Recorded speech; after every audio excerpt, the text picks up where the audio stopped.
Hello friends, this video is on the light reflex.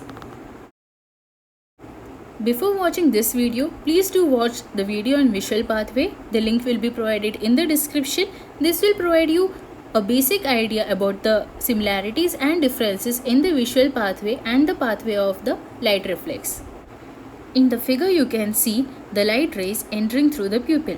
Pupil is an opening located in the center of the iris of the eye that allows light to strike the retina. The light reflex is initiated from the rods and cones throughout the retina.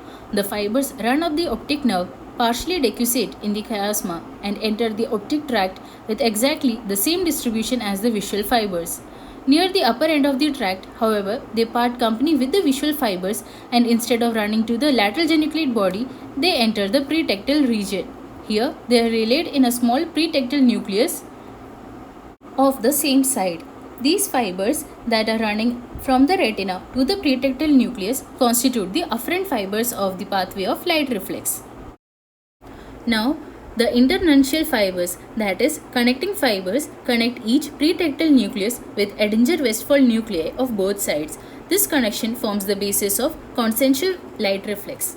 The efferent pathway consists of the parasympathetic fibers which arise from Edinger-Westphal nucleus in the midbrain and travel along the third cranial nerve, that is the oculomotor nerve, to reach the ciliary ganglion to relay. The inferior division of the oculomotor nerve constitutes the preganglionic fibers, and the postganglionic fibers travel along the short ciliary nerves to innervate the sphincter pupillae, resulting in the constriction of pupil. So what does light reflex mean? It means that when light is shown in one eye, both the pupils constrict. There are two types of light reflex: direct light reflex and consensual or indirect light reflex. Here the light is being shown to the left eye, and the afferent fibers carry the impulses from the retina to the optic nerve through the optic chiasm and the optic tract. These form the afferent fibers and they reach the pretectal nucleus, and from there the internuncial fibers arise and end in the Edinger-Westphal nucleus, and then the preganglionic fibers arise and they end in the ciliary ganglion. Then the postganglionic fibers arise and end in the sphincter of iris, resulting in the constriction of the pupil. Here, both the direct and the indirect light reflex or the consensual light reflex are positive. Why?